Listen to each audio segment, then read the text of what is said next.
7వ అధ్యాయం.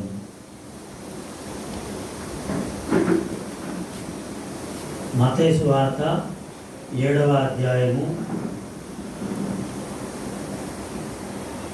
24 నుండి 27 వరకు, 24వ వచనం నుండి 27వ వచనం వరకు అందరం కలిసి చదువుదాం. కాబట్టి ఈ నా మాటలు విని వాటి చొప్పున చేయి ప్రతి వాడును బండ మీద తన ఇల్లు కట్టుకుని నా బుద్ధిమంతుని పోలి ఉండును. వాన కురిసెను, వరదలు వచ్చెను, గాలి విసిరి ఆ ఇంటి మీద పట్టిను, కానీ దాని పునాది బండ మీద వేయబడిన గనుక అది పడలేదు. మరియు ఈ నా మాటలు విని వాటి చొప్పున చేయని ప్రతి వాడు ఇసుక మీద తన ఇల్లు కట్టుకుని నా బుద్ధిహీనుని పోలి ఉండును. వాన కురిసెను, వరదలు వచ్చెను, గాలి విసిరి ఆ ఇంటి మీద పుట్టెను, అప్పుడు అది కూలబడెను, దాని పాటు గొప్పదని చెప్పాను.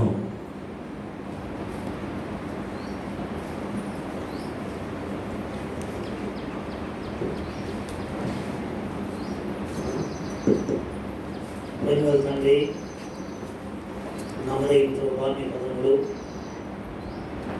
మీ యొక్క ప్రేమను బట్టి మీకు ఎంతో ఉన్నారు. యెహోవాను గూర్చిన జ్ఞానము తెలుసుకుందాము, నేర్చుకుందాము రండి. ఆయన తొలకరి వర్షం వలె, కడవరి వర్షం వలె మన మీదికి వచ్చును అని చెప్పిన మాట ప్రకారంగా మీరు తొలకరి వర్షముగా వచ్చి, ప్రభా మరి ఎండిన నా స్థితిని, మోడుబారిన నా స్థితిని, అలాగున్నే కుళ్ళిపోయి లేక చీకిపోయి ప్రభా నిరీక్షణ లేనటువంటి నా స్థితిని మీరు చూచి నాపై వర్షపు జల్లును, తొలకరి జల్లును కుమరించి నన్ను చిగిరింపజేశారు, నన్ను ఎదిగింపజేశారు, నన్ను ఫలింపజేశారు. అలాగున్నే ప్రభా నన్ను కాపాడుతూ మహదైశ్వర్యమును తిరిగి మీ యొక్క సన్నిధిలో, మీ ప్రజల మధ్యలో జిహ్వా ఫలమును నేను చెల్లించినట్లుగా నన్ను మీరు తడిపి పవిత్రపరిచి నన్ను క్షమించినందుకే మీకు ఎంతో ఉన్నాను. ఇలా మీ శరీరము రక్తమును ప్రభా నాకు జీవాహారముగా, జీవపానీయముగా ఇచ్చి మీ రాకడ కొరకై ప్రభా కడవరి వర్షముగా ఉన్న మీ రాకడ కొరకై నన్ను సిద్ధపరుస్తూ ఉన్నది కొన్నాను. ప్రభా కొత్త ధాన్యము, కొత్త తైలము, కొత్త ద్రాక్షారసము కూడా తండ్రి మీరు ఇచ్చే దేవుడుగా ఉండి ఇలా మరి ద్రాక్షారసంలో పాలు పొందినట్లుగా నన్ను ప్రేమించి రక్షించినందుకు కొన్నాను. మీరు ఆకలికే సిద్ధపరిచే దేవుడు అని, మాట్లాడే దేవుడు అని, ఈ కొద్ది స్తుతి ఆరాధన యేసు క్రీస్తు ప్రభు వారి అతి శ్రేష్టమైన నామంలో మీకే సమర్పించుకొచ్చున్నాను తండ్రి.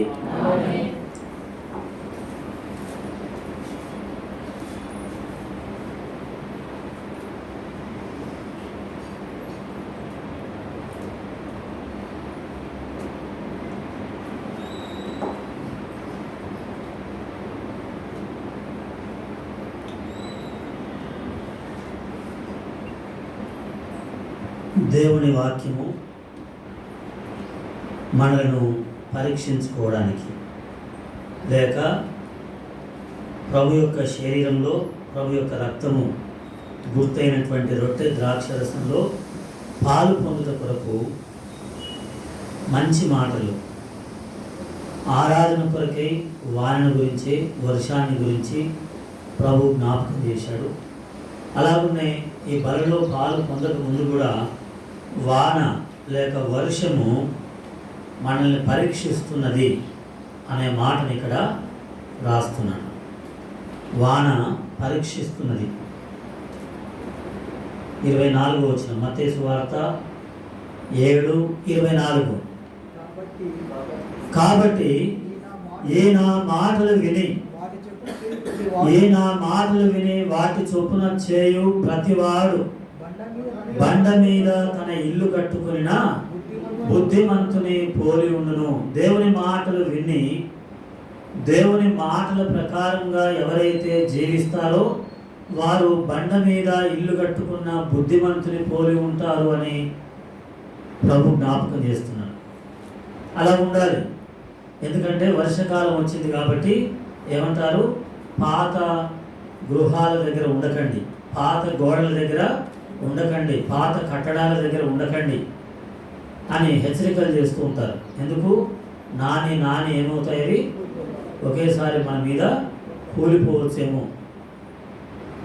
అలా మరి మనమే ఒక కూలిపోయేటువంటి గోడగా, కూలిపోయేటువంటి ఇల్లుగా మన ఆత్మీయ జీవితం ఉండవద్దు. మనల్ని పరీక్షించడానికి వరద వస్తుంది, వాన వస్తుంది అని రాశారు. వర్షం వస్తుంది. వర్షము చెట్లను పెంచడానికి, ఇంటినేమో పరీక్షించడానికి. అర్థమైందా? చెట్టు వలె మనం ఫలించి ఆరాధించాము. మరి ఇల్లు అయితే ఇప్పుడు ఎలా ఉండాలి? మరి స్థిరంగా ఉన్నామా లేక కూలిపోయే స్థితిలో ఉన్నామా అనేది మనం పరీక్షించుకోవాలి. వర్షం మనం పరీక్షిస్తుంది. బండ మీద కట్టాడట బుద్ధిమంతుడు. ఎక్కడ కట్టాడు? బండ మీద కట్టాడు. కాబట్టి అది ఎలాంటి బండ అంటే స్థిరమైనటువంటి బండ. అది ఎలాంటి బండ? స్థిరమైనటువంటి బండ. లేక మనకు అండగా ఉండేటువంటి బండ, లేక మనల్ని కాపాడేటువంటి బండ. ఇంకా ఎంత వరద వచ్చినా, ఎంత వాన వచ్చినా ఏమవుతుంది? మనల్ని కదలకుండా, పడిపోకుండా, కూలిపోకుండా కాపాడేటువంటి బండ, ఒక పునాదిగా ఉన్నటువంటి బండ. ఆ బండ క్రీస్తు అని వ్రాయబడింది. 1 కొరింథీ 10వ అధ్యాయము 2వ వచనం 3వ వచనంలో. 1 కొరింథీ 10 మొదటి 2, 3 వచనాలు. 10వ అధ్యాయం 1 కొరింథీ ఉందా? బండగా క్రీస్తు ఉన్నాడు. ఈ బండ మనం కదిలిపోకుండా, మనము కూలిపోకుండా. ఎందుకంటే వర్షం వస్తుంది. వర్షం రావాలా వద్దా అంటే వర్షం రావాల్సిందే. వచ్చినప్పుడు మనకు ఒక పరీక్ష. కాబట్టి ఈ వర్షం పేరు ఏంటంటే పరీక్ష వర్షం, పరీక్షల వర్షం. పరీక్ష వచ్చినప్పుడు మనము ఎలా ఉంటాం? మరి ఒకవేళ ఇసుక మీద కట్టబడ్డామా, బండ మీద కట్టబడ్డామా అనేది తెలుస్తుంది. ఎన్నో కష్టాలు వస్తాయి, ఎన్నో పరిస్థితులు వస్తాయి. ఎన్నో పరిస్థితులు, బంధువులు, స్నేహితులు, లేక ఇరుగు పొరుగు వారు, లేకపోతే పై అధికారులు మనల్ని ప్రశ్నిస్తారు. ఓ పరీక్షలాగా వస్తుంది. బంధువులు అన్నారు, మా బంధువులు, నువ్వు దేవుని నమ్ముకున్నావు అని చెప్పి అన్నారు. నువ్వు దేవుని నమ్ముకొని ఎలా నువ్వు బ్రతికేది? లేకపోతే ఎలా ఆస్తి కొరకు వస్తావు? ఎలా ఆస్తిలో భాగం అని చెప్పి అన్నారు మా బంధువులు. అంటే హెబ్రీయులకు రాసిన పత్రికలో ఆ మాటను చూడండి.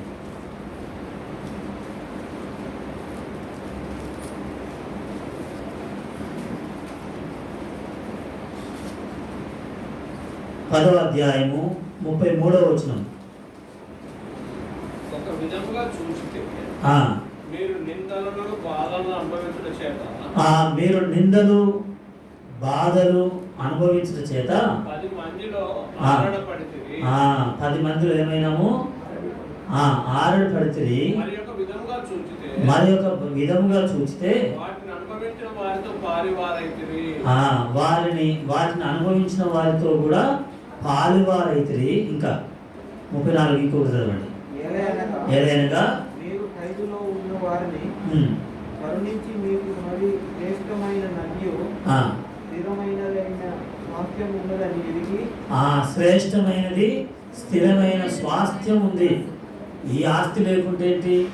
నాకు పరలోకంలో ఆస్తి ఉంది అని చెప్పాను. శ్రేష్టమైన స్థిరమైన పరలోకపు ఆస్తి ఉంది. మీ ఆస్తి కోల్పోవటకు సంతోషముగా ఒప్పుకుంటిరి.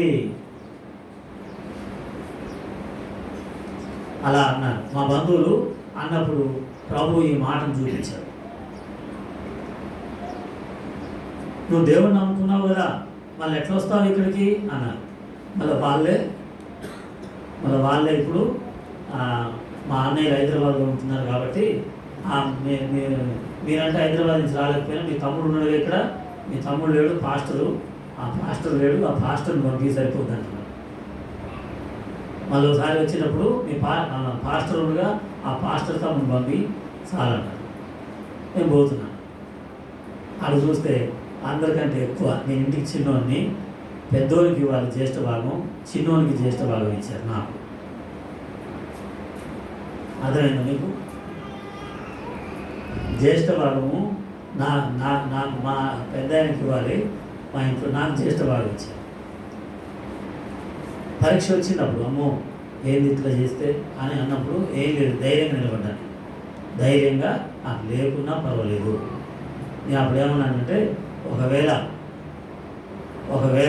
మీరు దాన్ని అలా మాట్లాడితే ఆ సమయం వచ్చినప్పుడు నాకు ఎంత వస్తుందో అంత సమాధులకు ఇచ్చేస్తాను చెప్పిన. ఇప్పుడు కాదు, 20 సంవత్సరాల క్రితం నాతో పోరాటం మాట్లాడితే నా బాలేదని వస్తే ఆ క్రైస్తవులకు సమాధుల స్థలానికే ఇస్తాను చెప్తే బైబిల్లో అలా ఇవ్వద్దని రాసి ఉంది, ద్వితీయోపదేశకాండం.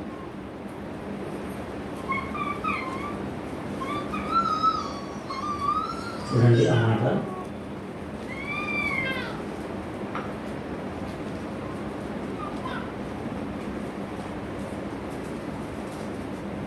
ద్వితీయోపదేశకాండం 18 అనుకుంటా.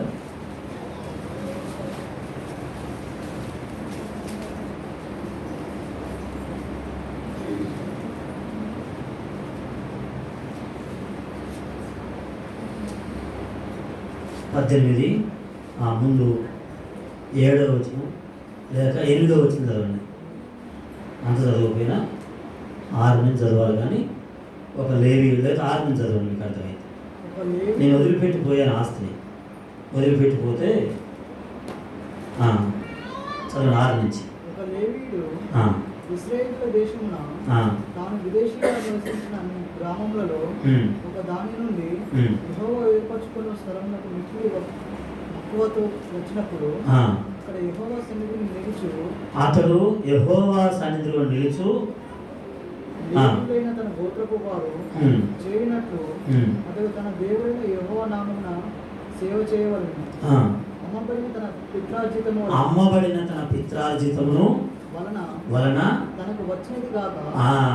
అమ్మబడిన తన పిత్రార్జితం అంటే తల్లిదండ్రుల ఆస్తి, తాత ముత్తాతల ఆస్తి వచ్చినది కాక, అమ్ముకోగా అది కాక ఇతరులతో పాటు ఏమనుభవించాలి? వంతు అనుభవించాలి. అంటే ఒక యాజకుడు, ఒక లేవీయుడు ఎలాగైతే స్వాస్థ్యాన్ని పొందుతాడో దానితో పాటు అంటే మందిరంలో వచ్చేటువంటిదే కాక పిత్రార్జితాన్ని కూడా అనుభవించవచ్చు. ఇప్పుడు 26వ అధ్యాయం 14వ వచనం.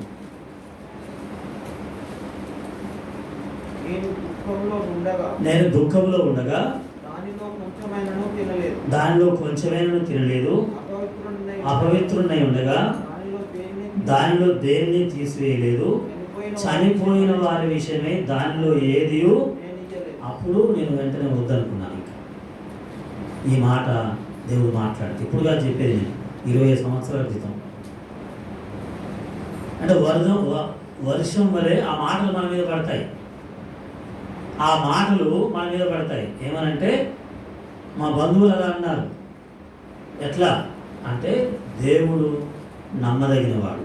దేవుడు ఎవరు? నమ్మదగినవాడు.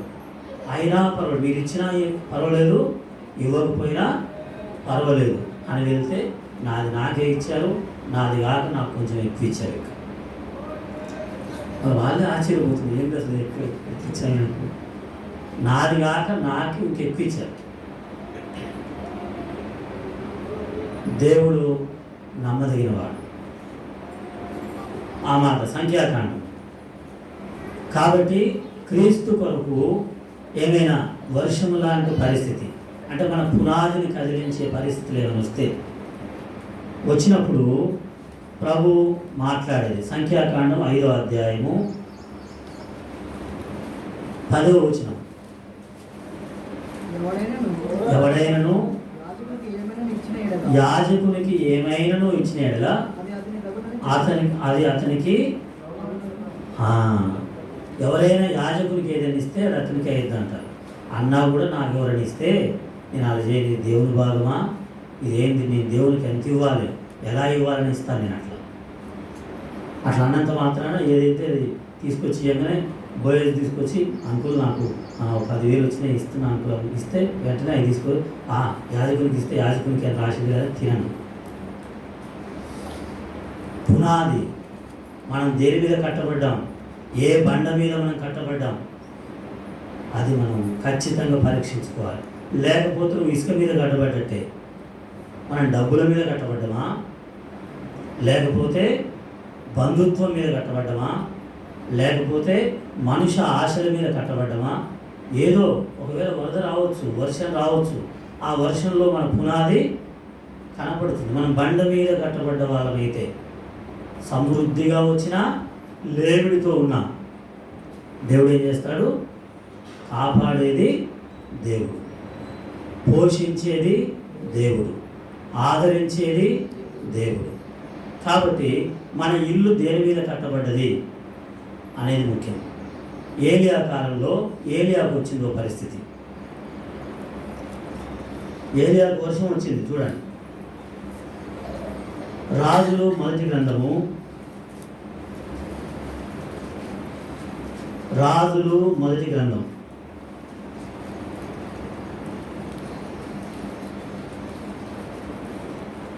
18వ అధ్యాయం.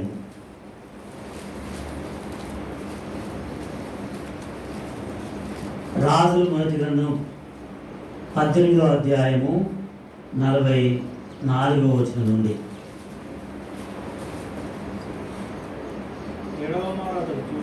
7వ మారు అతడు చూచి అదిగో ఎంతట మనిషి చెయ్యంత చిన్న మేఘం. మేఘం ఎంత ఉంది? మనిషి చెయ్యంత చిన్న మేఘం. సముద్రం నుండి పైకి ఎక్కుతున్నదనను. సముద్రం నుండి పైకి ఎక్కుతున్నదనను. పోయి నీవు వెళ్ళకుండా వర్షము నిన్ను ఆపకుండానట్లు. చూడండి, వర్షం ఏం చేస్తుందట? వర్షం ఏం చేస్తుంది? ఆపుతుంది. అర్థమైందా? అక్కడనేమో పునాది చూపిస్తుంది, ఇక్కడనేమో వర్షం. మనం బయలుదేరినాం, వెంటనే చినుకు పడగానే వెంటనే ఏం చేస్తాం? ఆగిపోతుంది. వర్షం నిన్ను ఆపకుండా నీవు త్వరగా రథం సిద్ధం చేసుకోమని ఆహాబుకు చెప్పమన్నాడు దేవుడు. చెప్పాడు ఆయన. చదవండి. నీ రథము పరుచుకొని పోమని చెప్పమని వారిని పంపెను. అంతలో ఆకాశం ఏమొచ్చింది? మేఘములతోను. ఆ చిన్న చెయ్యంత మేఘానికే దేవుడు చెప్పాడు. వెంటనే ఆకాశం అంతా మేఘాలతో నిండిపోయింది, గాలి వానతో. మోపైన వాన కురిసెను గనుక అహాబేమో రథమెక్కి యెజ్రెయేలునకు వెళ్ళిపోయాను. కానీ యెహోవా హస్తం ఏలియాను బలపరిస్తే రథం కంటే ముందు వెళ్ళిపోయాడట. అర్థమైందా? అంటే ఏలియాకు దేవుని బలం ఉంది. ఏలియా అంటేనే దేవుని బలం అని అర్థం. దేవుని బలం. కాబట్టి దేవుని బలము చేత ఆ రథం కంటే ముందు వెళ్ళాడా? చదవండి.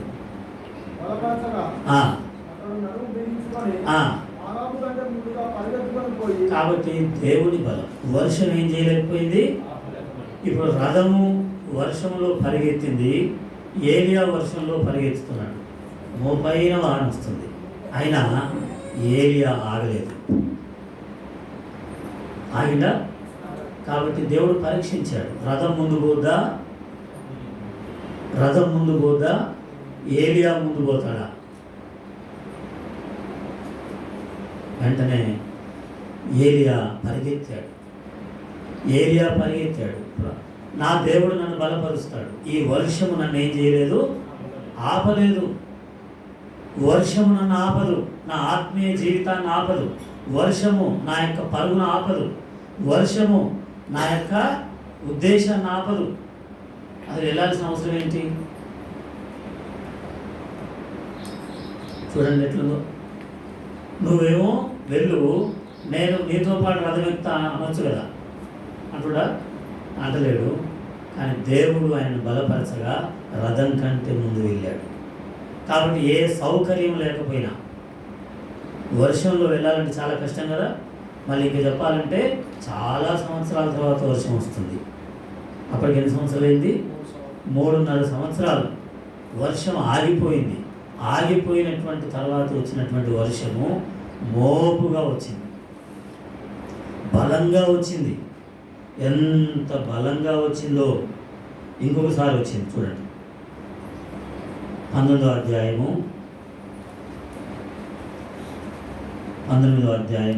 11వ వచనం. అందుకు ఆయన, ఆ, నీవు పోయి పర్వతం మీద యెహోవా సముఖమును తెరిచి మరి తెరుస్తాడు. ఆ, అంతటా యెహోవా ఆ వైపున సంచరింపగా ఆ, బలమైన పిడుగాలి లేచింది. బలమైన పెనుగాలి వచ్చింది. ఆ పర్వతములు బద్దలైనాయి, శిలలు చిన్నాభిన్నములైనాయి. గాలి దెబ్బయందు తర్వాత మెరుపు వచ్చిందంట, తర్వాత భూకంపం వచ్చిందంట. అంతేనా? భూకంపము, మెరుపు, తర్వాత గాలి ఇట్లా వచ్చినాయి. కానీ ఏం చేయలేదు. అక్కడ ఓ చిన్న స్వరం వినపడింది, ఓ చిన్న స్వరం వినపడింది. అలా మా బంధువులు అన్నారు, ఏమన్నారంటే, నీ పెళ్ళి ఎట్లయితుంది, ఆ దేవుని నమ్ముకున్నావు, అసలు నీకు పిల్లలు ఇస్తారు అన్నారు. మళ్ళీ నా బిడ్డ పెళ్ళికి వచ్చారు వాళ్ళందరూ, అన్నోళ్ళే నా బిడ్డ పెళ్ళికి వచ్చి, మా ఇళ్ళల్లో ఎవరి పెళ్ళి కూడా ఇంత ఘనంగా చేయలేదు, నీ పెళ్ళి ఇంత ఘనంగా, నీ బిడ్డ పెళ్ళి ఇంత ఘనంగా అయింది అన్నారు. అప్పుడు సవాల్ చేశారు. నేను దేవుని నమ్ముకున్నందుకు రోషంగా మాట్లాడుతుంటే, నేను ఈ పండుగ చేయకూడదు, నేను ఇల్లు రాకూడదు, నేను తినకూడదు, నేను మా నాయన చనిపోతే గుండు చేసుకోకూడదు అని చెప్పిన. అని అంటే ఇలాంటివి అన్నప్పుడు వాళ్ళు నన్ను, ఎందుకంటే వరదలు వస్తాయి, అలాంటి పరీక్షలు వస్తాయి. అలాంటి పరీక్షలు, అలాంటి వరదలు వచ్చిన సమయంలో అప్పుడు నిలబడితే ఏం కాలేదట, భూకంపమైనా, మెరుపైనా, గాలైనా, ఏదైనా, గాలి మెరుపు వచ్చింది, మరి వర్షం వచ్చిందని రాయలేదు, కానీ మన సందర్భం కాబట్టి వర్షం అంట. అలా ఏది వచ్చినా కూడా ఏలియాను ఆపలేకపోయాడు. దేవుడు బలపరిచాడు. దేవుడు బలపరిచి మిక్కిలి మెల్లనైన స్వరం, నువ్వు చేయలేవా, అయితే నీకు బదులుగా దేవుడు ఎవరిని తీసుకొస్తున్నాడు, ఎలీషాను తీసుకొస్తున్నాడు అని చెప్తాడు. అక్కడనే ఏలియా ఒకవేళ ఒక 10 కార్యాలు చేస్తే ఎలీషా 20 కార్యాలు చేసినట్లుగా దేవుడు గొప్ప కార్యాన్ని జరిగించాడు. అలా కాబట్టి వర్షము కానీ, మెరుపు కానీ, గాలి కానీ ఏది కూడా ఆపలేదు. దేవుడి మీద ఆధారపడాలి.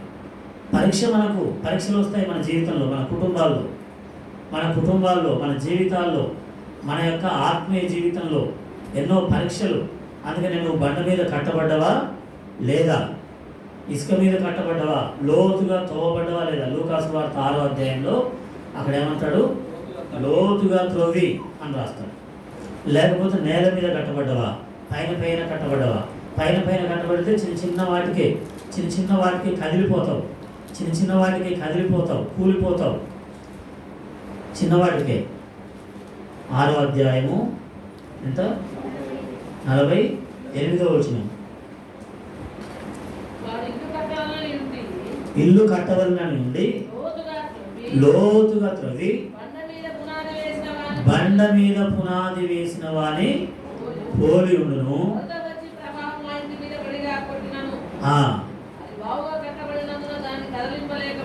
బావుగా కట్టబడితే ఎన్ని తుఫాన్లు వచ్చినా నువ్వు కదలవు, నువ్వు కదిలిపోతున్నావు. ఆరాధన మానేస్తావు, మందిరం మానేస్తావు, బాధ్యతలు మానేస్తావు, సువార్త మానేస్తావు, సేవ మానేస్తావు, చేసిన పరిచర్య మానేస్తావు, లేకపోతే నీకు అప్పగించబడినటువంటి ఏదుందో అది మానేస్తావు. కొన్ని పరిస్థితులకు ఎన్ని చేయలేవు, నా వల్ల కాదు అని అనుకుంటావు, నిలవలేవు. పరీక్షలు వస్తాయి. కాబట్టి ఎన్ని పరీక్షలు వచ్చినా నిలవగలగాలి. ఎన్ని పరీక్షలు వచ్చినా నిలవగలగాలి. అది మనం నేర్చుకోవాలి. ఎన్ని పరీక్షలు వచ్చినా వెనక్కి వెళ్ళిపోవద్దు, నిలవగలగాలి. దేవుని బిడ్డలు వెనక్కి వెళ్ళిపోవద్దు. ఆస్తి పోయినా, బంగారం పోయినా, ఉద్యోగం పోయినా, లేకపోతే ఇంకేమైనా నష్టం కలగని, దేవుని కొరకు దేవునిలో మనం స్థిరంగా నిలబడాలి. అది ముఖ్యమే. దేవుని కొరకు దేవునిలో స్థిరంగా నిలబడాలి. దేవుడు ఇచ్చేటువంటిది, దేవుడిని మనం పోగొట్టుకోవద్దు. ఎలీషా కూడా ఎలీషా కాలంలో వచ్చింది.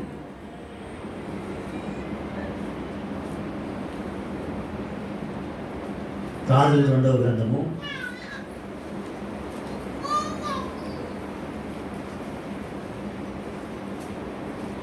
3వ అధ్యాయము.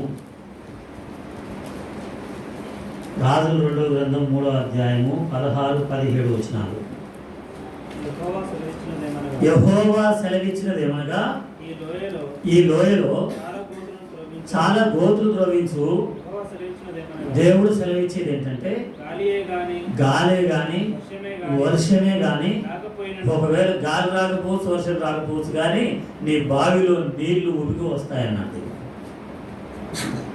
ఒకవేళ పైనుంచి కనపడి రాకపోవచ్చు, పైనుంచి వచ్చి రాకపోవచ్చు. దేవుడు ఎక్కడి నుంచి రప్పించాలనో అక్కడి నుంచి రప్పిస్తాడు. దేవుడు నమ్మదగిన వాడు.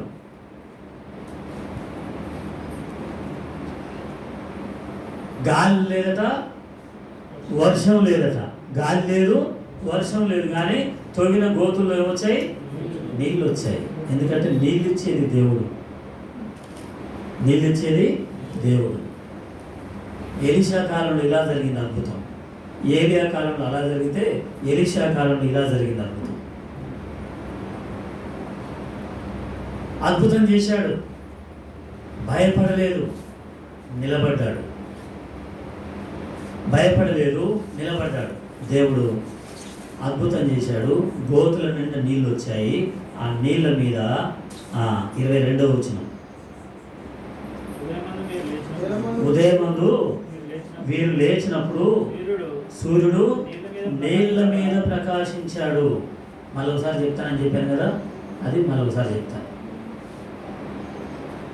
ఈరోజు వర్షం గురించి చెప్పాలనుకున్నాను కాబట్టి నువ్వు అనుకోవచ్చేమో, నా జీవితంలో పరీక్షలు వస్తున్నాయి, నా జీవితంలో ఇన్ని పరీక్షలు నేను భరించలేను, ఇన్ని రకాల పరీక్షలా.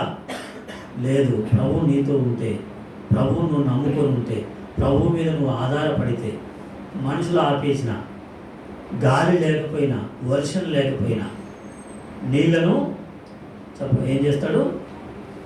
నీళ్లను పుట్టించగలడు. అక్కడ వర్షమే లేదు, అక్కడ గాలి లేదు, చూస్తే ఏమొచ్చినాయట? నీళ్లు వచ్చాయి. కాబట్టి ఇక్కడ పరీక్ష. కాబట్టి వర్షం కాదు. కాబట్టి ఏదో అనుకోవద్దు. అద్భుతం చేస్తాడు, ఆశ్చర్యం చేస్తాడు. ప్రభు తన కార్యం జరిగిస్తాడు. ప్రభు తన ఉద్దేశాలు నెరవేర్చుకుంటాడు. ఆయన ఆ ఎలీషాను బలపరిచాడు, ఎలీషాను ప్రోత్సహించాడు. ఎలీషా మాట చెప్పినట్లుగా అక్కడ జరిగింది.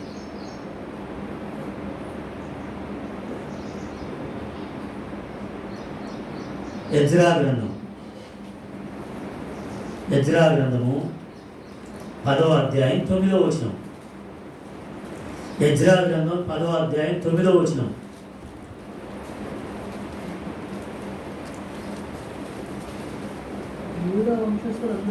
యూదా వంశస్థులందరూ బెన్యామీనీలందరూ 3 రోజుల్లోగా ఎక్కడికి వచ్చారట? యెరూషలేమునకు కూడి వచ్చారట. ఎందుకు వచ్చారు తెలుసా? పైన 2 వచనాలు చదవడం తెలుస్తుంది.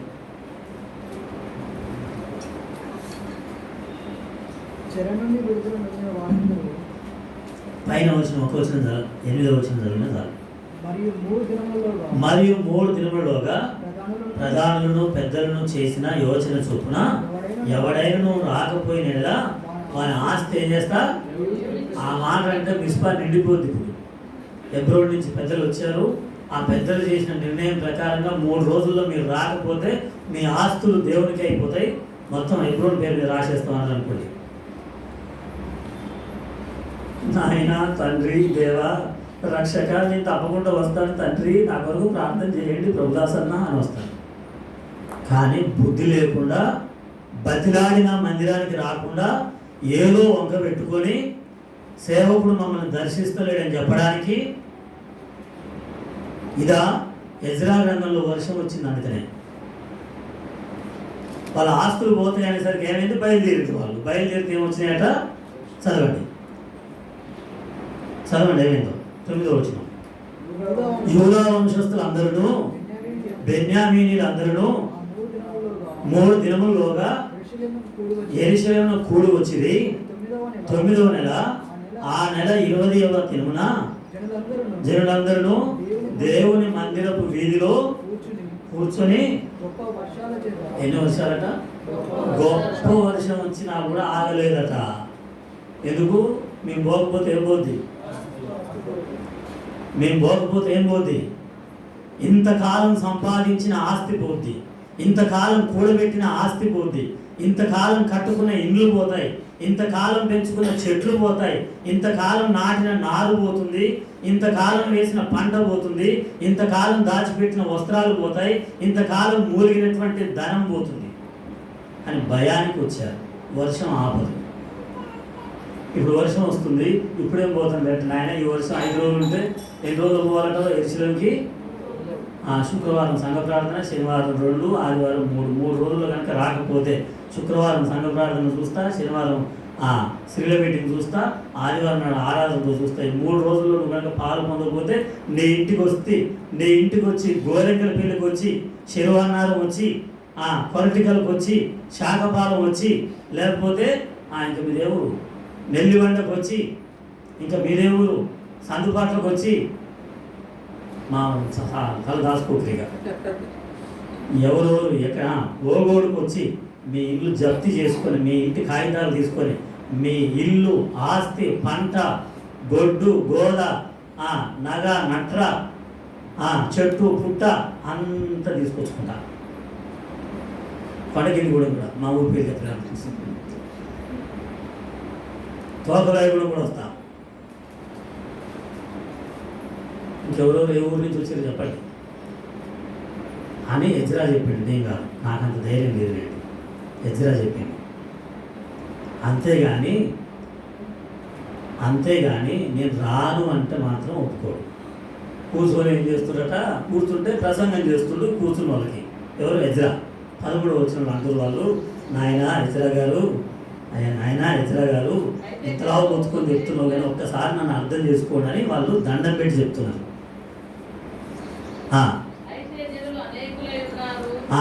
అయితే జనులు అనేకులై ఉన్నారు. ఎందుకంటే ఎప్పుడు రానంత జనం వచ్చింది. అప్పుడు ఒకసారి వచ్చి మందిరం నిండి బయట కూర్చొని అక్కడ దాకపోయింది. ఎక్కడ దాకా చెప్పండి? బ్రిడ్జ్ దాకా కూర్చున్నారు. అటు బ్రిడ్జ్ దాకా పెట్రోల్ బంక్ దాకా కూర్చున్నారు జనం. ఇక ఎజ్రా మాట్లాడుతుంటే నాయన జర ఆపు నాయన ప్రసంగం. ఎలా వస్తుంది వర్షం? బలంగా వస్తుంది. మేము బయట నిలవలేకపోతున్నాము. ఈ 1 రోజులో 2 రోజుల్లో జరగదు ఈ పని. అనేకులు ఎవరు? ఒక్కరిద్దరం కాదు, ఒప్పుకుంటున్నారు తమ పాపాలు.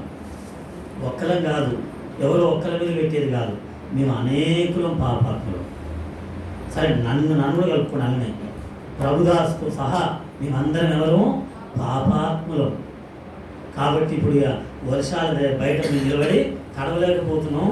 దయచేసి ప్రసంగం ఆపి ఇంకో కొంచెం టైమింగ్ మాకు, మేము వెళ్ళి సరి చేసుకుంటాం, మా జీవితాలు మార్చుకుంటాం, మా పద్ధతులు మార్చుకుంటాం అన్నారు. కానీ బతిలాడించుకోలేదు వాళ్ళు, బతిలాడించుకోలేదు.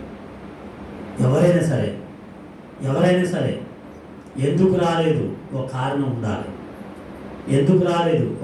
ఉండాలి. అంతేగాని ఇది మా మందిరం అనుకుంటే, ఇది మా మందిరం అనుకుంటే. ఎందుకు రాలేదో కారణం ఉండాలి, కానీ నీ అంతటి నువ్వు నీ ఇష్టం వచ్చినట్టుగా మనసులో ఏదో పెట్టుకొని మానేసుకొని పోతే ఆస్తి జప్తి అవుతుంది. నా కాలం కాదు, ఎజ్రా కాలంలో వర్షం వచ్చింది. ఎన్ని రోజులు వచ్చింది? వాళ్ళు 3 రోజులు వస్తూనే ఉన్నారు, వర్షం వస్తూనే ఉంది. 3 రోజులు వస్తూనే ఉన్నారు, వర్షం వస్తూనే ఉంది. అయినా ఆగలేక మందిరం దగ్గరికి వస్తే స్థలం సరిపోలేదు. సరిపోకపోతే బయటనే ఉన్నారు, తడుస్తున్నారు. ఇక వద్దయ్యా, మేము తీర్మానం చేసుకుంటాం, ఇక మేము తడవలేకపోతున్నాం, ఒక్కసారి మేమందరం అపరాధులను ఒప్పుకుంటున్నాం, అందరము అపరాధులమే, దోషులమే. కాబట్టి వర్షం రాందనేది గుర్తుపెట్టుకోవాలి. ఇది నేను చెప్పలేదు, శ్రీలంక సేవకుడు నెవిల్ గారు, తర్వాత మద్రాస్ సేవకుడు ఫిలిప్ గారు, దీన్ని తర్వాత థియోడర్ గారు, దీన్నే హెబ్రోన్లో అగస్టిన్ గారు, వీళ్ళందరూ వాక్యాలు చెప్తుంటే విన్నా నేను ఇదే వాక్యాన్ని. ఎందుకంటే కరెక్ట్గా యూత్ క్యాంప్లో వర్షం వచ్చింది. ఆ రోజు తీసి చూపించాడు ఈ వర్షాన్ని, ఈ వాక్యాన్ని తీసి చూపించాడు. కరెక్ట్గా ఆ పరిశుద్ధ సమాజ కొడుకులు పెట్టారు ఒంగోలులో, అప్పుడు వచ్చింది వర్షం. తర్వాత హెబ్రోన్లో పెద్ద వర్షం వచ్చింది, జనం బాగా వచ్చారు, లోపలికి రావడానికి స్థలం లేదు. అప్పుడు చెప్పారు ఈ వర్షం. అప్పుడు విని ఇది బాగుంటుంది మనకని నేను గుర్తుపెట్టుకుని అప్పటి నుంచి వర్షం వచ్చినప్పుడు రోజు చెప్తాను. ఇంక ఇవాళ వర్షం రావట్లేదు, వర్షం వచ్చి రోజు చెప్తున్నాను. ఎందుకు రాలేదంటే వర్షం వంక కాదు. వాళ్ళు ఎందుకు వచ్చారు? ఆస్తి పోద్దేమో, అలా ఉండే దేవుని దగ్గరికి రాకపోతే బల్ల పోద్దేమో, దేవుని దగ్గరికి రాకపోతే ఆరాధన పోద్దేమో, దేవుని దగ్గరికి రాకపోతే పరలోకంలో నాకు బహుమానం పోద్దేమో, దేవుని దగ్గర రాకపోతే నాకు దేవుని దగ్గర రావాల్సిన ఘనత పోద్దేమో, ఇలా మందిరానికి రాకపోతే నాకు దేవుడిచ్చిన బాధ్యత పోతుందేమో అనే భయంతో రావాలి, కానీ బతిలాడించుకుంటూ రావద్దు. నేను చెప్తాను, ఎందుకంటే మళ్ళీ వారం నేను బతుకుతాను లేదు, నాకు నమ్మకం లేదు, నమ్మకం లేదు, ఎప్పుడు ఏం జరుగుతుందో తెలియదు. ఎందుకంటే నిన్న కాక మొన్న ఎవరు మరణించారు? హెబ్రోన్లో బెన్రాజ్ గారని మరణించారు. ఎవరైనా నాకు ఆయనకి ఏం సంబంధం? ఎందుకు చెప్తున్నాం అంటే గుణదలకు ట్రాన్స్ఫర్ చేశారు. ఒకప్పుడు నాకు గుణదలకు ట్రాన్స్ఫర్ చేస్తే హెబ్రోన్ నుంచి ఆయన ఫోన్ చేశాడు, ప్రభుదాస్ నువ్వెందుకు గుణదలకు ఫోన్ అంటున్నావు అని అంటే, మా దగ్గర అన్నోళ్ళు ఈ 1 సంవత్సరం ఆగరాధన అడిగారంటే, ఎందుకు అట్లా అంటున్నావు అయ్యా, మా సొంత ఇంట్లో నడుస్తుంది ఆరాధన, మా నాయన కట్టిన సంఘం అది, నీ గురించి నేను మంచి సాక్ష్యం విన్నా, నువ్వు అక్కడికి వెళ్తే ఆ సంఘం బాగుపడుతుందని ఆశపడ్డా, దయచేసి వెళ్ళని బతిలాడినాను ఆయన. బెన్రాజు గారు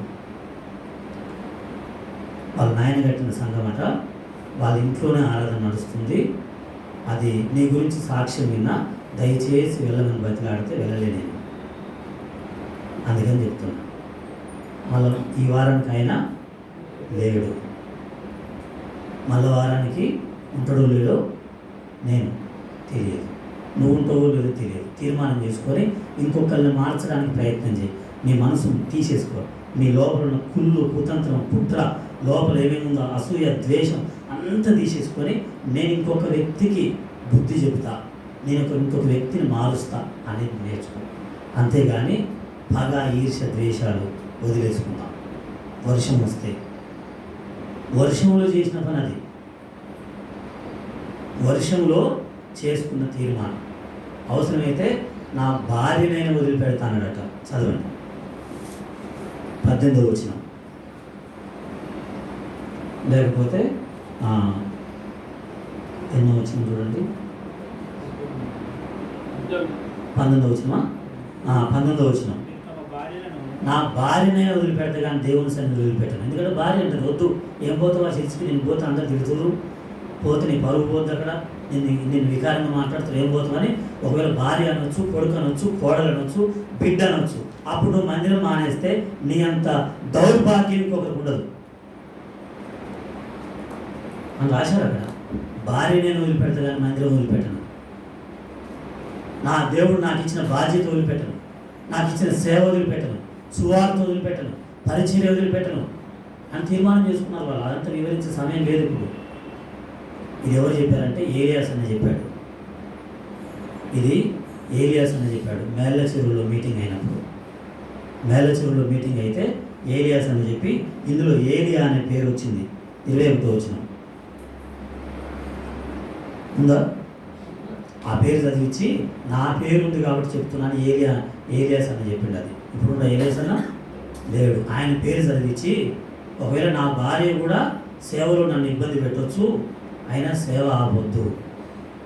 నా కొడుకు నన్ను ఇబ్బంది పెట్టవచ్చు, ఆపొద్దు. నా కోడలు నన్ను ఇబ్బంది పెట్టవచ్చు, ఆపొద్దు అని చెప్పిండు ఆయన. ఏలియాస్ అన్న నేల చెరువులు చెప్పిండు. ఇది నేను చెప్తున్నాను అనుకునేది, ప్రభుదాస్ అన్న కావాలని ఏరుకొని వాక్యాలు చెప్తున్నాను అనుకోకండి. ఎవరెవరు చెప్తారో అవి చెప్తున్నాను నేను. పెద్ద సేవకులు చెప్పినవి విని అవి నేర్చుకొని అలా మమ్మల్ని హెచ్చరిస్తే, మమ్మల్ని ఖండిస్తే అవి నేర్చుకొని చెప్తున్నాను. అందుకనే మీ కొరకు ఒక బాధ్యత ఉంది. కంజలు కొట్టే బాధ్యతనా, డోలం కొట్టే బాధ్యతనా, బల్ల వంచే బాధ్యతనా, కానుకలు లెక్క పెట్టే బాధ్యతనా, పాటలు పాడే బాధ్యతనా, సాపలు వేసే బాధ్యతనా, కుర్చీలు వేసే బాధ్యతనా, తూడ్చే బాధ్యతనా, బాత్రూములు కడిగే బాధ్యతనా, వంట చేసే బాధ్యతనా, వడ్డించే బాధ్యతనా, అయిన తర్వాత చేసే ఏ బాధ్యత? ఎవరి కొరకు మానేస్తావా నువ్వు? ఒకప్పుడు చేసినావు, ఇప్పుడు మానేసినావు అంటే ఎవరి కొరకు మానేసినావు? అప్పుడు దేవుడు దగ్గర లెక్క అడిగేటప్పుడు ఆ వ్యక్తిని ఎదురుగా వచ్చి నా వల్లనే ఈమె మానేసింది, నా వల్లనే ఈయన మానేసిందని వచ్చి సాక్ష్యం చెప్తాడా నీకు? నువ్వు శిక్ష పొందుతుంటే, నువ్వు అవమానం పొందుతుంటే, నువ్వు తలదించుకుంటుంటే. అందుకని నా భార్య కాదు, నా పిల్లలు కాదు, ఎవరు నేను వదిలిపెట్టడానికి నేను ఇష్టమే, పరిత్యజించడానికి ఇష్టమే అని ఆత్మీయంగా దాన్ని మాకు బోధించారు. అట్లా విన్నాం మీ వాక్యాలు, అట్లా విన్నాం. ఆస్తి కొరకు కాదు, డబ్బుల కొరకు కాదు, పేరు ప్రఖ్యాతుల కొరకు కాదు, ఏదో నా ఇష్టాన్ని నెరవేర్చుకోవడానికి కాదు మనము ఉండేది. కానీ దేవుని కొరకు ఒకవేళ ఏమైనా నష్టపోతున్నావా, దానికి ఎంత ఇస్తాడు దేవుడు? చెప్పండి, చదవండి. మత్తయి సువార్త, లూకా సువార్తలో కూడా రాయబడింది కదా, ప్రభువా మేము అన్ని వదిలి పెట్టుకుని వచ్చినాం కదా అంటే ఏమన్నాడు? చదవండి. మత్తయి సువార్త 19వ అధ్యాయము 28వ వచనం. మత్తయి సువార్త 19:28 ఉన్నదా? ఒకవేళ నువ్వు ఎన్ని నిందలను పడు, ఎన్ని అవమానాలను పడు, దేవుని కొరకు నిలబడు, దేవుని కొరకు రోజు దేవుని కొరకు ఏదో ఒక పని చేయి, ఒక మంచి పని చేయి, ఒక మంచి పని చేయి, ఒక ఆత్మ రక్షణ కొరకు చేయి, ఒక మందిరం డెవలప్ అవ్వడానికి చేయి, నీ మందిరం అభివృద్ధి అవ్వడానికి చేయి, నీ మందిర స్థలం కొనడానికి చేయి, లేకపోతే నీ మందిరం కట్టడానికి చేయి ఏదన్నా. కానీ మందిరం మానేస్తావా నువ్వు? చదవండి. నా నామము నిమిత్తము అన్నదమ్ములనైనను, అక్క చెల్లెలనైనను, తండ్రినైనను, తల్లినైనను, పిల్లలనైనను, భూములనైనను విడిచిపెట్టిన ప్రతి వాడును ఎంత పొందుతాడు? 100 రెట్లు. ఇదిగాక నిత్య జీవంలో, నిత్య జీవాన్ని స్వతంత్రించుకుంటాడు. కాబట్టి అలా ఉందాం మనందరం. నిస్పాలో మనందరం అలా ఉందాం. ప్రతి వ్యక్తి అలా ఉందాం. నేను అలా ఉండడానికి నాకు ప్రార్థన చేయండి, నువ్వు కూడా అలా ఉండడానికి ప్రార్థన చేసుకో. అలా ఉండాలి, మొత్తం వదిలేద్దాం. అందుకనే ఏమని రాశాడంటే మత్తయి సువార్త 5వ అధ్యాయం వర్షం గురించి రాశాడు. అక్కడ కూడా మత్తయి సువార్త 5వ అధ్యాయం, అక్కడ కూడా మన శత్రుత్వాలు, ద్వేషాలు అన్నీ వదిలిపెట్టుకొని ఒకరికంటే ఒకరిని గౌరవించుకునేది నేర్చుకుందాం. మత్తయి సువార్త 5వ అధ్యాయం 44 నుండి. నేను మీతో చెప్పినదేమనగా మీరు పరలోకమందున్న మీ తండ్రికి కుమారులై ఉండునట్లు మీ శత్రువులను ఏం చేయాలి? చెప్పండి. మీ శత్రువులను ఏం చేయాలి? ప్రేమించండి. మీ శత్రువులను ప్రేమించండి. ఎవరెవరు శత్రువులు అనుకుంటున్నారు? ఇంటికి వెళ్ళి వెంటనే భార్యతో చెప్పిండు ఆయన ఈ వాక్యం విని.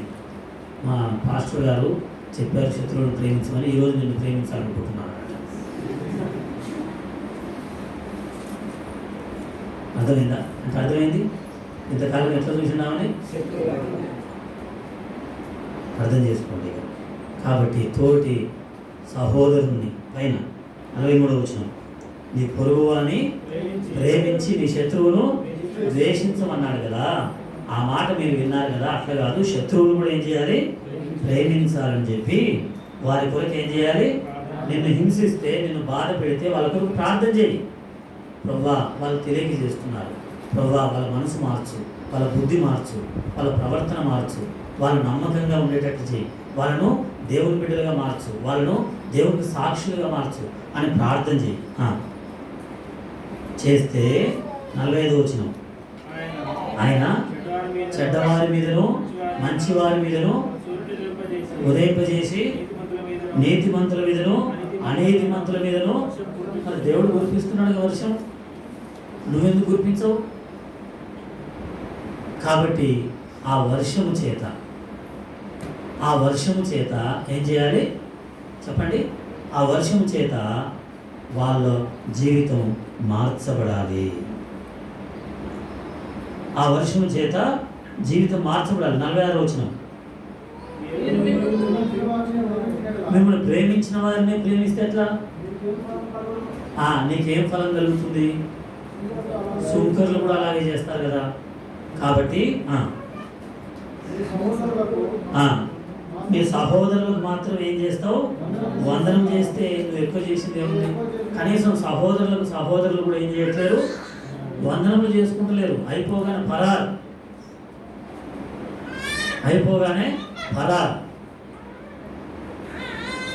ఏం బాంబు వెళ్తుందో అని,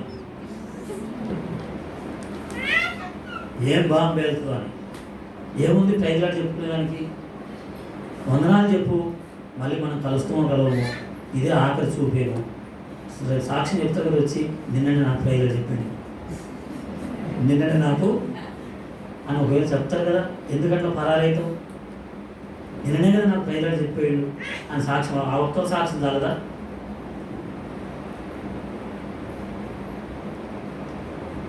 కాబట్టి ఒకరికొకరు ఏం చేయాలట చెప్పండి? వందనములు తెలుపుకోరండి. ఎందుకంటే నీతిమంతుల మీద అనీతిమంతుల మీద ఏం పడుతుంది అని చెప్పాడు. పైన కింద అవి ఇవి చెప్పి మధ్యలో వర్షం చెప్పాడు. ఈ వర్షం పడ్డప్పుడు గుర్తుపెట్టుకోవాలి ఏమని? నేను అందరికీ వందనాలు చెప్పాలి, అందరినీ పలకరించాలి, అందరినీ ప్రేమించాలి, అందరి కొరకు ప్రార్థన చేయాలి. ఇది వర్షం అంటే. ఈ వర్షం నీలో ఉందా? ఎన్ని సంవత్సరాలైందో వర్షం పడక నీలో అంటే? పొరుగు వారిని ప్రేమించక, పొరుగు వారి కొరకు ప్రార్థన చేయక, పొరుగు వారికి వందనం చెప్పక.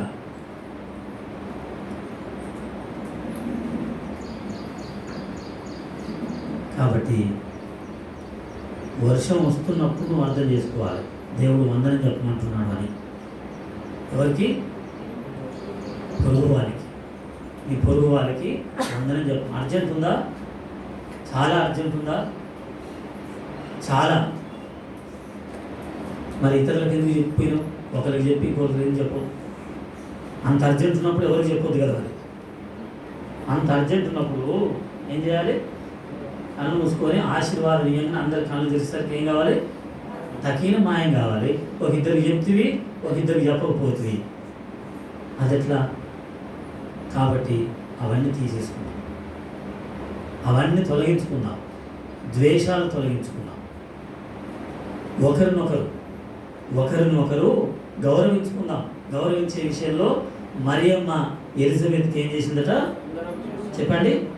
మరియమ్మ ఎలిజబెత్కు వందనం చేస్తే కడుపులో ఉన్న శిశువు ఏం చేశాడు? నువ్వు తల్లి వందనం చేసింది కాబట్టి కడుపులో ఉన్న శిశువు నేర్చుకున్నాడు. మనం వందనం చేయకపోతే మన పిల్లలు నేర్చుకోవాలని అర్థం. అక్కడ తల్లి వందనం చేయగానే లూకాసు వార్త 1వ అధ్యాయం 41వ వచనమా? ఎంత 41 41వ వచనం.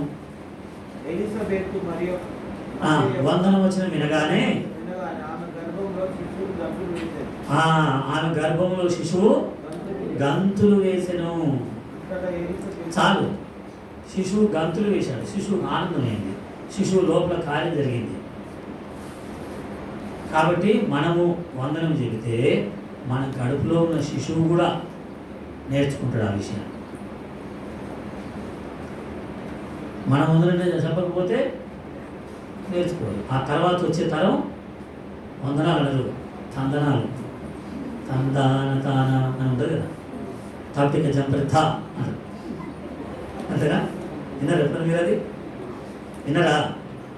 అవి బాగానే వింటారు. తందానా దేవనందనానా అంటారా? అవి నేర్చుకుంటారు. నేను వర్షం, నేను చెప్పేది ఏంటంటే వర్షం వచ్చినప్పుడు మనం ఇది జ్ఞాపకం చేసుకోవాలి. చాలా ఉన్నాయి. చదవండి అపోస్తల కార్యములు 28:2 పౌలు కాలంలో వర్షం వచ్చింది.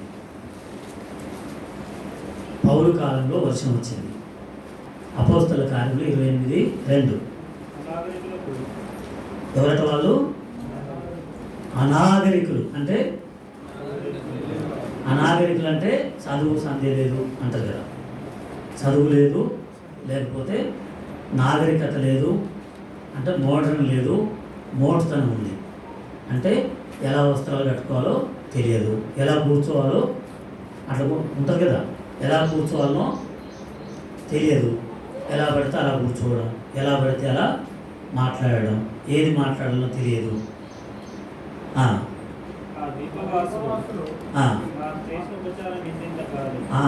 అనాగరికులే కానీ ఉపచారం చేశారు. ఎలాగనగా అప్పుడు ఏమొస్తుందట? వర్షము కురియుచు. ఇప్పుడు కూడా ఎలా ఉంది మనకు? వర్షం కురుస్తూ చల్లగా ఉందట. అప్పుడు కూడా అట్లే ఉంది పౌల కాలంలో. వర్షం కురుస్తూ చల్లగా ఉన్నందున వాళ్ళు నిప్పు రాజబెట్టి. ఏం రాజబెట్టారు? వామ్మో ఈ ముసురు దినం వచ్చి వీళ్ళు నాయన అనలే. వెంటనే నిప్పు రాజబెట్టారు. వెంటనే పౌలు అనుకున్నాడు, అరే వాళ్ళు నిప్పు రాజబెడితే నేను ఊగిన కూర్చుంటా అనుకోకుండా ఏమేరిందట? పౌలు ఏం చేశాడంటే, ఇంతమంది ఉన్నాం మేము, ఇంతమంది కూర్చుంటే ఒక్కలే వండి పెడితే ఎట్లా, వాళ్ళేనా ఉండేది అని చెప్పి ఊరికిన కూర్చోకుండా పౌలు కూడా పుల్లలేరిండట. ఎందుకంటే వర్షానికి ఏం కావాలి? నిప్పు రాజబెట్టిన ఇప్పుడంటే గ్యాస్ ఉంది, ఇట్లా వస్తే టెంపననే వెలుగుతూనే ఉంది.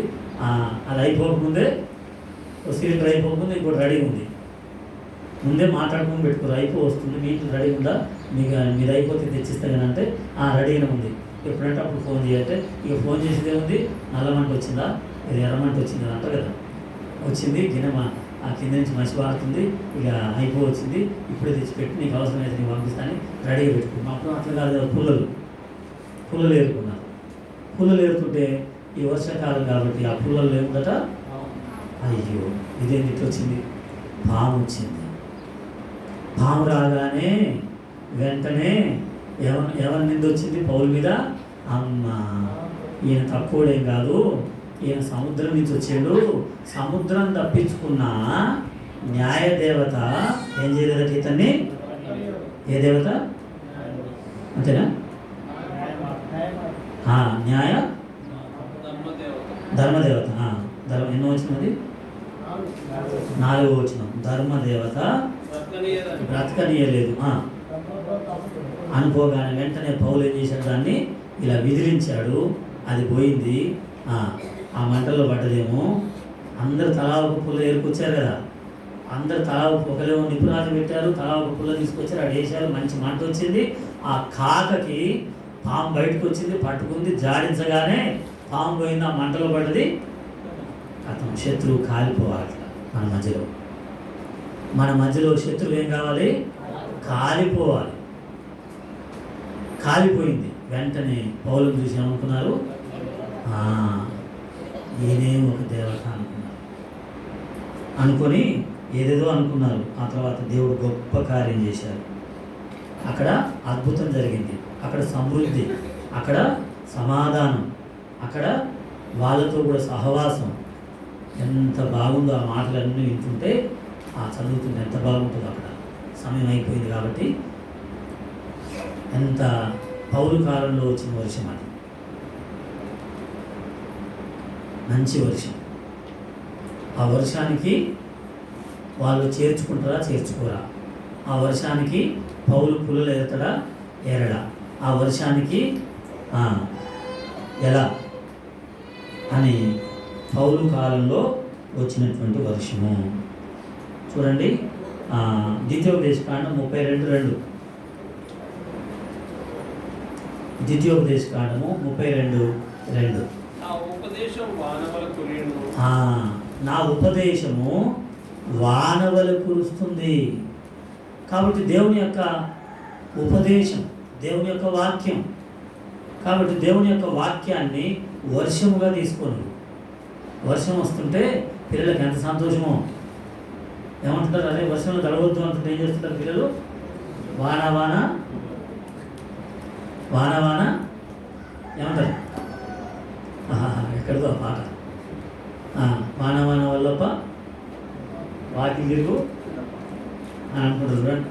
అని అనుకుంటా వాళ్ళు పాటలు పాడుకుంటూ గంతులు వేస్తుంటారు చూడండి. అలా వాక్యం వినడానికి, వాక్యం చదవడానికి అలా రావాలి మీరు. దేని కొరకు వస్తున్నారు మందిరానికి అంటే, నాకున్న బాధలన్నీ ఈ వాక్యం అనేటువంటి ఈ వర్షంలో నా బాధలన్నీ కొట్టుకొని పోవాలి. నా బాధలన్నీ కొట్టుకొని పోవాలి. నాకున్న ఇబ్బందులన్నీ కొట్టుకొని పోవాలి. నాకున్న దుఃఖం అంతా. చార్లీ చాప్లిన్ అని ఒక ఆయన ఉన్నాడు. చార్లీ చాప్లిన్ విన్నారా ఎప్పుడన్నా పేరు మీరు? చార్లీ చాప్లిన్ విన్నారా? బ్రహ్మానందం పేరు వినరా? వింటారు. మనకు బ్రహ్మానందం ఎట్లనో అంటే, మనకంటే మనం కాదు, దేవుడిని నమ్మకముందు సినిమాలు చూసేవాళ్ళకు బ్రహ్మానందం ఎట్లనో ఇంగ్లీష్లో సినిమాలు ఉంటాయి కదా, వాళ్ళకు చార్లీ చాప్లిన్ అట్లా. ఆయన ఎప్పుడు కనపడతారా అని చూస్తారట. ఆయన మాట్లాడాడు, ఒక్క మాట కూడా మాట్లాడాడు. కానీ ఆయన కనపడ్డాడంటే నవ్వులట. ఆయన కనపడితే నవ్వులే నవ్వులు. ఆయన పేరు చార్లీ చాప్లిన్. ఆయన పేరు ప్రపంచ హాస్య నటుడు. ఆయన నవ్వులే నవ్వులు. ఏం నేను చెప్పకూడదు, చెప్తే ఈయన సినిమాలు చెప్పినట్టు కాబట్టి చెప్పదు. అయితే ఆయన ఒక శ్లోకం చెప్పాడు. ఒక శ్లోకం ఏం శ్లోకం చెప్పాడంటే, always I walk in the rain because can not everybody seen by my tears అని. అది నాకు చెప్పట్లేదు, కానీ నేను ఎప్పుడూ వర్షంలో నడవడానికి ఇష్టపడతా. ఎందుకంటే నా కన్నీళ్ళు ఎవరు చూడొద్దని. అందరిని నవ్విస్తాడు, కానీ ఆయన జీవితం అంతా ఎట్లుంటుందట? కన్నీటితో ఉంటుంది. అందుకని ఎప్పుడు ఏం కోరుకుంటాడట ఆయన? వర్షం రాగానే వర్షంలో నిలబడుతుందట. మిగతా టైంలో కన్నీరు బయటికి కనపడితే, వర్షానికి పోతే కనపడదు. అట్లా వాక్యం దగ్గరికి రావాలని. కష్టాలు లేవని కాదు, ఒక్కొక్కరిని పట్టుకుంటే చెప్తారు. ఒక్కొక్కరిని పట్టుకుంటే, స్వాస్థ్యాన్ని పట్టుకుంటే స్వాస్థ్యం అంటది, నాకు ఎన్ని కష్టాలు ఉన్నాయి తెలుసా అని. శ్రేష్టను అడిగితే శ్రేష్ఠ అంటది, మా చెల్లి నాకు కష్టం ఉంటుంది. నిజమా కదా? అట్లా ఎవరిని పట్టినా, ఎంత ముసలోళ్ళని పట్టుకున్నా నాకు వచ్చిన కష్టాలు అంటారు. కాబట్టి నీకున్న కష్టాలు కాబట్టి వాక్యం అనే వర్షంలోనికి వస్తే నీ కష్టాలనే కన్నీళ్ళు కనపడకుండా ఏం చేస్తాడు? నిన్ను చల్లబరిచి తృప్తిపరిచి పంపిస్తాడు. అలా వాక్యం కొరకు రావాలి, వాక్యం చదవాలి, వాక్యం వినాలి, వాక్యం ప్రతిరోజు ధ్యానించాలి, నమరాలి. మునగకాయలు నవ్వుతారు కదా, మునక్కాయలు వస్తే ఏం చేస్తారు? సాంబార్లు నవ్వుతారు. ఇంకా ఎవరెవరు ఏమేమి నవ్వుతారు? అవి నమిలి అందులో ఉన్న సారాన్ని పీల్చుకున్నట్లుగా దేవుని వాక్యాన్ని నమిలి ఒక వర్షం అనగానే ఆ వర్షం మీద నవ్వుతాను నేను. బైబిల్ ఎక్కడెక్కడ వర్షం ఉన్నది. ఒకవేళ రేపు మంచు పడ్డదనుకో, మంచు గురించి చెప్తా వాక్యం. ఎక్కడెక్కడ మంచు పడ్డదో నవ్వుతుందని. అట్లా ఇష్టం నాకు. సడన్గా పిడుగు పడ్డదనుకో, వెంటనే పిడుగు గురించి వాక్యం చెప్తా. అర్థమైందా? ఒకేసారి నా మీద బలి పడ్డదనుకో, వెంటనే సామెతలు 31వ అధ్యాయం తీసి చూపిస్తా. అసలు అన్న మీద చీమలు పడితే ఏం చెప్పాల్సి ఉండే? మంచి అవకాశం. వెంటనే చీమలు తీసి చీమల వాక్యం చూపించాల్సి ఉండే. అట్లా మోకరించి కళ్ళు మూసుకోనండి. ఈ బల్ల దగ్గర, ఈ వర్షంలో, ఈ చల్లటి వాతావరణంలో ఎజ్రా గ్రంథం వలె, ప్రభా నేను దేవుని సన్నిధిని వదిలిపెడితే నా ఆస్తి పోయినంత బాధ నాకు. అని తీర్మానం చేసుకున్నాం. నాకు దేవుడు ఏదైతే బాధ్యతలు ఇచ్చాడో మందిరంలో వాటిని నేను వదిలిపెడితే నా ఆస్తి పోయినంత. ఇప్పటికీ చాలామంది బాధపడుతున్నారు, కళ్ళు మూసుకున్నాను.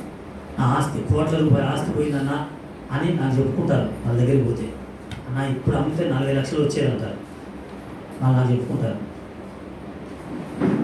నేను వాళ్ళకి చెప్తాను నా ఆస్తి ఒకప్పుడు 5 లక్షలు ఉండి ఇప్పుడు 50 లక్షలు అయిందని చెప్తాను. వాళ్ళు నాతో చెప్తారు వెంటనే అన్న నాకు ఇట్లయిందన్న అంటారు. కానీ అనాలి నేను దేవుని సన్నిధిని పోగొట్టుకున్నా అని బాధపడాలి. ఆస్తి పోయినందుకు కాదు, ఇంకేదో పోయినందుకు కాదు, వాక్యం పోయింది నాకు. ఈ వారం ఆరాధన పోయింది, ఈ వారం బల్ల పోయింది, ఈ వారం పాటలు అయిపోయినాయి, ఈ వారము సహవాసం పోగొట్టుకున్నా, ఈ వారము నేను మందిరంలో వడ్డించేది పోగొట్టుకున్నా, చేపలేసేది పోగొట్టుకున్నా, చేపలు తీసేది పోగొట్టుకున్నా, ఈ వారంలో శుభ్రం చేసేది పోగొట్టుకున్నా అని తీర్మానం చేసుకున్నాం. ఇక నుంచి తీర్మానం మంచి తీర్మానంతో పోదాం, హృదయపూర్తిగా పోదాం. ఏదో బాధ పెట్టుకోవద్దు, ఎవరి మీదనో వద్దు. యథార్థంగా మనల్ని మనం సరి చేసుకుంటూ చక్క చేసుకుంటూ యోగ్యంగా బలలో పాల్పొందాం. దేవుడు తన వాక్యమును దీవించునుగాక.